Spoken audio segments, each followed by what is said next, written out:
Jammu Kashmir bank aspirants ने Jammu Kashmir high court में एक रिट पिटिशन दायर की थी और उस रिट पिटिशन पर जम्मू कश्मीर हाई कोर्ट ने आज जो ऑर्डर दिया है उसमें ये कहा है कि ऑनलाइन रजिस्ट्रेशन की डेट को थोड़ा डिले किया जाए। ऑनलाइन रजिस्ट्रेशन 20 जून से होनी थी, अब ये कहा गया है उस डेट को थोड़ा और डिले कर दिया जाए। इस रिट पिटिशन में और क्या कुछ है, इस पर बात करने मेरे साथ जुड़ चुके हैं Jammu Kashmir high court bar association Jammu के बार प्रेसिडेंट और भारतीय जनता पार्टी के प्रवक्ता एडवोकेट अभिनव शर्मा। अभिनव जी, स्वागत है आपका स्ट्रेट लाइन में। सबसे पहले आपसे यही समझना चाहूँगी कि इस रिट पिटिशन में क्या ये स्टे है? क्या इसे कई लोग कह रहे हैं, रूमर्स चल रहे हैं कि this is like a stay. क्या ये स्टे है या ये एक्सटेंशन है? I would like for you to clarify. देखिए, लीगली स्पीकिंग द कोर्ट ने क्या कहा है, कोर्ट ने डायरेक्ट स्टे नहीं दिया है, लेकिन इनडायरेक्टली आप इसको स्टे बोल सकते हैं। कोर्ट ने ये ऑर्डर किया है कि कंट्रोवर्सी की नेचर देखते हुए और सबसे पहले एक प्रिलिमिनरी इशू डिसाइड करना है, whether a writ petition in the High Court of J&K under Article 226 of the Constitution of India against J&K Bank is maintainable or not। क्योंकि रिट पिटिशन जो है वो सभी डिपार्टमेंट्स के खिलाफ नहीं की जा सकती। रिट पिटिशन उन डिपार्टमेंट्स या उन अथॉरिटीज़ के खिलाफ की जा सकती है जो अथॉरिटीज़ स्टैचुटरी हों, किसी एक्ट के अंडर कॉन्स्टिट्यूट हुई हों या क्रिएट हुई हों, या कोई कॉन्स्टिट्यूशनल बॉडी हो, या कोई स्टेट अथॉरिटी हो, सेंट्रल अथॉरिटी हो, या एक कोई और अथॉरिटी हो, ना वो स्टेट हो ना सेंट्रल हो, लेकिन वो पब्लिक ड्यूटीज डिस्चार्ज करती हो। ठीक, अब क्या हुआ, 95 में ये कंट्रोवर्सी स्टार्ट हुई थी, तो उसके बाद J&K हाई कोर्ट के एक फुल बेंच होता है जिस 3 जजों की खंडपीठ होती है, फारूक अहमद टैंकी कुछ ऐसे नाम था उसका, वर्सेस J&K बैंक। उसमें उन्होंने ये कहा कि J&K bank is not a state within the meaning of article 12 of the constitution of India and is not amenable to writ jurisdiction of high court under article 226 of the constitution of India. तो इसलिए high court ने आज जो order किया है उसमें पहले ये राइटर इम्पोज किया है कि पहले हम ये डिसाइड करेंगे कि ये रिट पिटिशन J&K बैंक के खिलाफ मेंटेनेबल है कि नहीं। उसके लिए एडवोकेट जनरल को रिक्वेस्ट की है कि वो नेक्स्ट डेट पे असिस्ट करें कोर्ट को, क्योंकि ये बड़ा एक वाइटल, इम्पॉर्टेंट और फार रीचिंग कॉन्सिक्वेंसेस का एक इशू है। और साथ में कोर्ट ने एक डायरेक्शन दी है बैंक को कि आप एक ऑर्डर कीजिए जिससे ये लिंक जो है इसकी डेट एक्सटेंड की जाए। तो ये इनडायरेक्टली या डायरेक्टली भी कह सकते हैं आप, प्रोसेस तो डेफर हो गया, टेम्परेली हो गया, थोड़े दिनों के लिए हो गया। आप ये देखें नेक्स्ट डेट इसमें कौन सी फिक्स हुई है, 26 जून। अब 26 जून को कोर्ट क्या इसमें आर्गूमेंट सुनती है मेंटेनेबिलिटी के या नहीं सुनती, या बैंक अथॉरिटीज़ टाइम लेती हैं इसमें रिप्लाई देने का।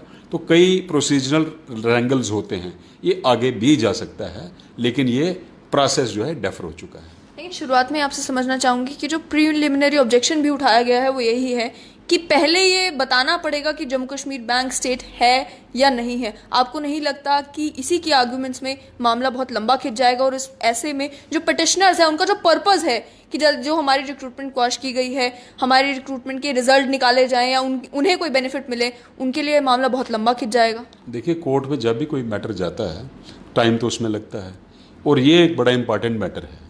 ये एक ऑर्डिनरी और रूटीन मैटर नहीं है।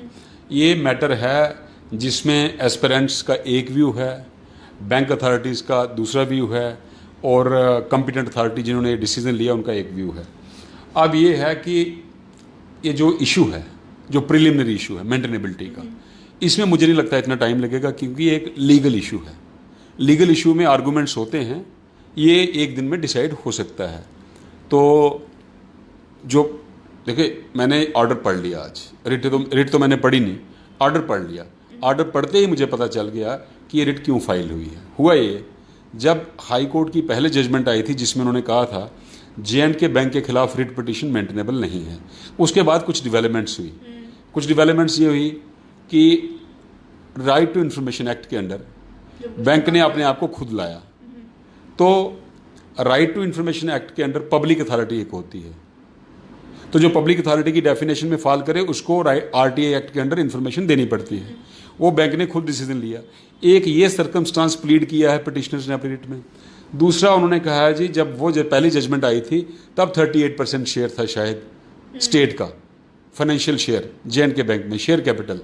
अब शायद वो कह रहे हैं 68% है कि कुछ इतना है, 53 के करीब था, अब 68 के करीब है। तो ये कुछ सर्कमस्टांसिस हैं, लेकिन मुझे नहीं लगता कि सिंगल जज इस पे रूल कर सके कि बैंक के खिलाफ रिट पिटिशन मेंटेनेबल है।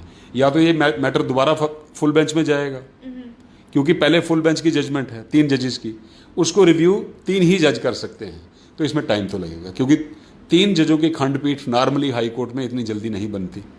हाँ, अब काफ़ी ज़्यादा जजेस की अपॉइंटमेंट एलिवेशन हो चुकी है। पिछले 3-4 महीने में आपने देखा कि 5 नए जज बने हैं, तो शायद चीफ जस्टिस मैडम इसमें जल्दी बेंच कॉन्स्टिट्यूट करें। हालांकि अभी रेफर नहीं हुआ 3 जजेस बेंच को, हो सकता है नेक्स्ट डेट पे ये 3 जजेस बेंच को रेफर किया जाए। एक और मामला जो ऑर्डर पढ़ के समझ आया वो ये था कि रिस्पोंडेंट्स का ये कहना है कि ये फैसला जम्मू कश्मीर की सरकार का था, जबकि रिस्पोंडेंट का ये कहना है कि बोर्ड ऑफ डायरेक्टर्स ने इंडिपेंडेंटली जो है इस पर डिसीजन लिया है।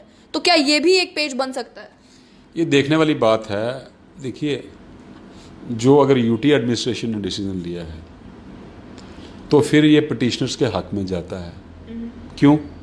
इससे प्रूव होता है कि J&K बैंक पे यूटी एडमिनिस्ट्रेशन का एडमिनिस्ट्रेटिव कंट्रोल है। तो जिस अथॉरिटी पे एडमिनिस्ट्रेटिव कंट्रोल स्टेट गवर्नमेंट या यूटी एडमिनिस्ट्रेशन का हो, तो वो अथॉरिटी पब्लिक अथॉरिटी के परव्यू में आती है, पब्लिक फंक्शन डिस्चार्ज करती है। उसके खिलाफ उसके लिए सुप्रीम कोर्ट का व्यू ये है कि रिट पिटिशन मेंटेनेबल है। अब ये देखना है, चूँकि नॉर्मली बैंक जो है, ये J&K बैंक जो है, एक कंपनी है registered under companies act, dealing with banking business, लेकिन ये एक वाहिद बैंक है जिसमें स्टेट का इतना शेयर है। अब ये सारे इश्यूज ये देखने पड़ेंगे, स्टेट का फाइनेंशियल कंट्रोल कितना है, एडमिनिस्ट्रेटिव कंट्रोल कितना है, सुपरवाइजर ड्यूटी का फाइनेंशियल कंट्रोल कितना है, एडमिनिस्ट्रेटिव कितना है, सुपरवाइजरी कंट्रोल कितना है, और बैंक जो है बैंकिंग बिजनेस में जो काम कर रहा है क्या ये पब्लिक ड्यूटीज डिस्चार्ज कर रहा है। जैसे सुप्रीम कोर्ट ने प्रदीप कुमार विश्वास और जी टेलीफिल्म के केस में इवन की BCCI जो एक प्राइवेट ऑर्गेनाइजेशन थी, board of cricket control in India, उसके खिलाफ रिट पिटिशन मेंटेनेबल थी। तो J&K बैंक भी एक अथॉरिटी है और उसमें कहा है सुप्रीम कोर्ट ने कि BCCI जो है पब्लिक फंक्शन डिस्चार्ज कर रहा है। हो सकता है यहाँ पे भी ये फैसला आ जाए J&K bank public function discharge कर रहा है, और अगर पब्लिक ड्यूटीज डिस्चार्ज कर रहा है तो रिट पिटिशन मेंटेनेबल है। Another thing I would like to mention is that यहाँ पर एक RTI का भी मेंशन किया गया है, जिस RTI में ये बताया गया है कि जम्मू कश्मीर बैंक ने ये कहा कि the order regarding the scrapping of PO and BAS exam has been issued by the government, not by the bank, thus the ownership of this order lies with the government. तो can this also work against the respondents? देखिए, ऐसा है, this is a matter inter se between the UT administration and the banking authorities. I have no comments to advance on this. No, अब factual position क्या है ये तो order देख के पता लगेगा कि यूटी एडमिनिस्ट्रेशन की एडमिनिस्ट्रेटिव काउंसिल का डिसीजन है या बोर्ड ऑफ डायरेक्टर्स का डिसीजन है। तो ये देखना पड़ेगा कि जो इन रिकॉर्ड जब भी कोई ऑर्डर होता है उसका रिकॉर्ड मेंटेन होता है, फाइल मेंटेन होती है, नोट्स पुट अप होते हैं, नोट्स स्टडी होते हैं, अप्रूव होते हैं, डिसअप्रूव होते हैं। अब ये देखना है ये जो ऑर्डर हुआ स्क्रैपिंग का ये किसके बेस पे हुआ है, यूटी एडमिनिस्ट्रेशन के एडमिनिस्ट्रेटिव काउंसिल के ऑर्डर के बेस पे या बोर्ड ऑफ डायरेक्टर्स के। ये तो बैंक का रिकॉर्ड ही बता सकता है कि इस ऑर्डर को पास करने के पीछे बेसिस क्या है। तो आपको लगता है कि जो सीक्रेसी अभी तक मेंटेन की गई थी कि स्क्रैपिंग हुई, अभी तक जो है एस्पिरेंट्स ये जानने की कोशिश करें कि स्क्रैप हुआ क्यों, तो वो अब ये कोर्ट में मामला जाने से कम मालूम चलेगा कि आखिर ये रिक्रूटमेंट स्क्रैप क्यों हुई? क्योंकि कोर्ट ने नोटिस निकाला है, नेक्स्ट डेट को रिप्लाई मांगा है, रिप्लाई बैंक भी अपना रिप्लाई देगा। देखें अगर यूटी एडमिनिस्ट्रेशन भी इसमें पार्टी है कि नहीं। हाँ, यूटी इसमें J&K, अब एडवोकेट जनरल के पास भी मामला गया तो यूटी भी पार्टी है इसमें। J&K यूटी अपना सेपरेट रिप्लाई फाइल करेगी, J&K बैंक अपना सेपरेट रिप्लाई फाइल करेगा, दोनों के अलग अलग एडवोकेट्स होंगे। तो देखते हैं अब क्या वो प्लीड करते हैं, क्या वो डिफेंस लेते हैं, क्या वो किसको एट्रीब्यूट करते हैं, वो तो रिप्लाई से पता चलेगा। वहीं बात करते हैं SRO 202 की, क्योंकि उसके अमेंडमेंट का भी ऑर्डर आ चुका है और ऑर्डर में ये कहा गया है, ऑर्डर में प्रोस्पेक्टिव इफेक्ट दिया गया है, रेट्रोस्पेक्टिव इफेक्ट नहीं दिया गया है, तो उसे आप किस तरीके से देखते हैं? देखिए, मैं SRO 202 पे आने से पहले आपको इसी बैंकिंग एसोसिएट्स और प्रोबेशनरी ऑफिसर्स पे एक छोटी सी चीज़ कहूँ।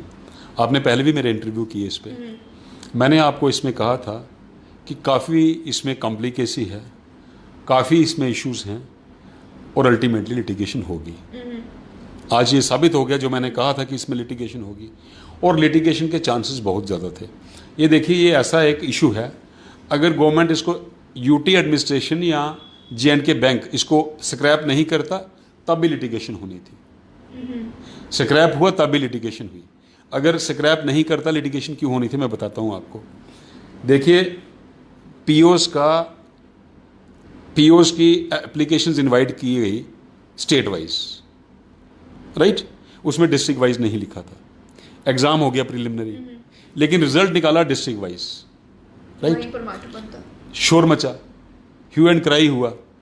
पुराने गवर्नर साहब ने रिजल्ट जो है यूनिफॉर्म कर दिया, ना डिस्ट्रिक्ट वाइज रखा ना स्टेट वाइज रखा, 45% अक्रॉस दी। यहाँ पर भी ये लगता है ना कि प्रोबेशनरी ऑफिसर के मामले में ये सही लगता है, लेकिन बैंकिंग एसोसिएट बीच में या तो खुद ही घसीटा गया। वही बता रहा हूँ, ना वो रिजल्ट स्टेट वाइज रहा ना वो डिस्ट्रिक्ट वाइज रहा। ठीक, अब जिनके 45% से कम आए उन्होंने कोर्ट में चले जाना था कि जनाब एप्लीकेशंस इनवाइट की स्टेट वाइज, रिजल्ट निकाला प्रिलिमिनरी का डिस्ट्रिक्ट वाइज, ना इसको स्टेट वाइज रखा ना डिस्ट्रिक्ट वाइज रखा, आपने यूनिफॉर्म 45 कर दिया। तो 45 क्यों किया? 40 कर देते। अगर 40 करते तो कुछ और ने आना था, 38 क्यों नहीं किया? फिर 33 वाले ने आना था, 33 क्यों नहीं किया? इसमें लिटिगेशन जो थी वो इनएविटेबल थी, लिटिगेशन होनी थी। ये मैं आज बैंकिंग एसोसिएट्स को भी, प्रोबेशनरी ऑफिसर्स को भी, जो फ्यूचर में अब अप्लाई करने जा रहे हैं उनको भी, बैंकिंग अथॉरिटीज़ को भी ये क्लियर कर दूं, ये आज जो प्रॉब्लम क्रिएट हुई है इसका एक ही आदमी रिस्पॉन्सिबल है इसके लिए, और वो है परवेज़ अहमद जो पहले चेयरमैन थे। ये सब उनकी एक्शन के कारण जो उन्होंने डिस्ट्रिक्ट वाइज रिजल्ट निकाला, अगर वो नहीं निकला होता आज ये कंट्रोवर्सी नहीं होती। यहाँ तक आपने SRO 202 की बात की, देखिए SRO 202 पे भी मैंने आपको कहा था SRO 202 is unconstitutional, was unconstitutional, गैर संवैधानिक था। क्योंकि जो लोग 202 के अंडर लगे और जो लोग 202 के पहले लगे, ठीक, चाहे वो टीचर लगे, चाहे वो जूनियर असिस्टेंट लगे, चाहे वो अकाउंट्स असिस्टेंट लगे, चाहे वो सुपरवाइज़र लगे किसी डिपार्टमेंट में, सभी पोस्टों के लिए क्वालिफिकेशन रिक्वायर्ड रूल्स में सेम थी। अगर टीचर की क्वालिफिकेशन ग्रेजुएट है तो 202 वाले भी ग्रेजुएट थे, 202 से पहले वाले भी ग्रेजुएट थे। जूनियर असिस्टेंट की अगर 10+2 हैं, ग्रेजुएट है, तो 202 के पहले वाले भी ग्रेजुएट थे, वो भी ग्रेजुएट थे। एक चीज़ सिमिलरिटी होगी। सिलेक्शन उनकी भी SSRB ने की, उनकी भी SSRB ने की, 2 सिमिलरिटीज़ हो गई। नेचर ऑफ ड्यूटीज़ भी सेम, 3 सिमिलरिटीज़ हो गई। नंबर ऑफ वर्किंग आवर्स भी सेम, 4 सिमिलरिटीज़ हो गई। एम्प्लॉयर भी सेम, 5 सिमिलरिटीज़ हो गई। तो फिर पे क्यों कम? 202 वालों की पे कम, 202 से पहले वालों की पे ज़्यादा। सवाल वही है कि प्रोस्पेक्टिव इफेक्ट दिया गया है, मॉनेटरी बेनिफिट जुलाई के बाद मिलेंगे। उसके बाद उनका प्रोबेशन 2 साल का, उनका प्रोबेशन 5 साल का। मैंने कहा प्रोबेशन का ऑब्जेक्ट क्या होता है? प्रोबेशन का ऑब्जेक्ट होता है जब भी कोई सरकारी मुलाजिम लगा होता है, उसको एक टाइम के लिए उसका कंडक्ट, उसकी परफॉर्मेंस वॉच करनी होती है, क्या वो इस पोस्ट के काबिल है कि नहीं। 2 साल में अगर गवर्नमेंट डिपार्टमेंट को पता चल जाए नहीं इसकी परफॉर्मेंस ठीक है, वो उसको क्वासाई परमानेंट कर देते हैं, कंफर्म कर देते हैं। एक ही पोस्ट पे 202 में टीचर लगा हुआ है, एक ही पोस्ट पे 202 के बाहर टीचर लगा हुआ है। ये कहाँ से जवाजियत आ गई, कहाँ से जस्टिफिकेशन आ गई कि 202 वालों को आपको असेस करने में 5 साल लगेंगे और 202 के बाहर जो लगा उसको 2 साल में लगेंगे।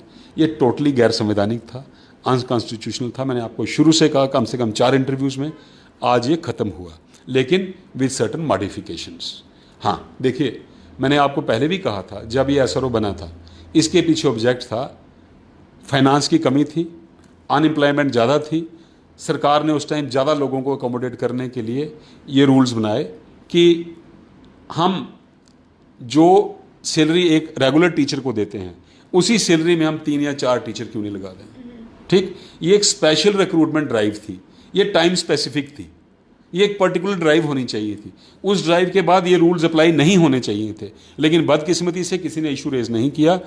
एक रिक्रूटमेंट होनी चाहिए थी इन रूल्स के अंडर, एक ही स्पेशल रिक्रूटमेंट, जिसका नाम ही स्पेशल रिक्रूटमेंट है, वो एक स्पेशल ड्राइव थी। उसके बाद इन रूल्स को फॉलो नहीं करना चाहिए था।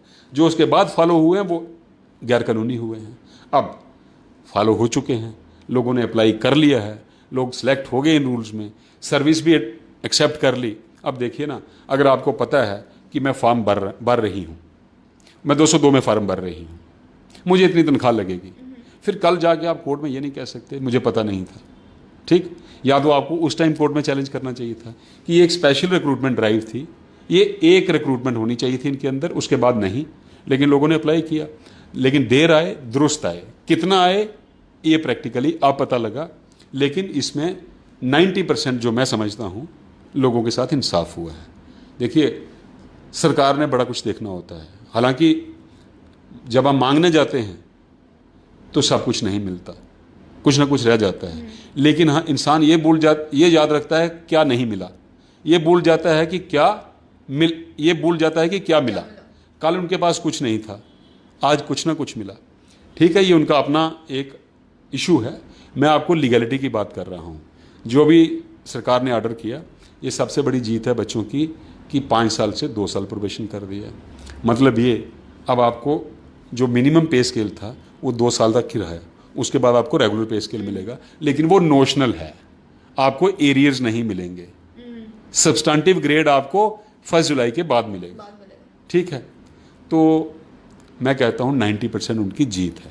और बाकी 10% वाले क्या इस मैटर को लिटिगेशन में फंसा सकते हैं? जा सकते हैं लिटिगेशन में, लेकिन स्कोप कम है, क्योंकि उनके खिलाफ सबसे पहले ये बात आएगी कि आपने जब फॉर्म फिल किया था आपको पता था आप 202 में कर रहे हो। देखो, मैं बात कर रहा हूँ कानून की, मैं किसी का पक्ष नहीं रख रहा हूँ।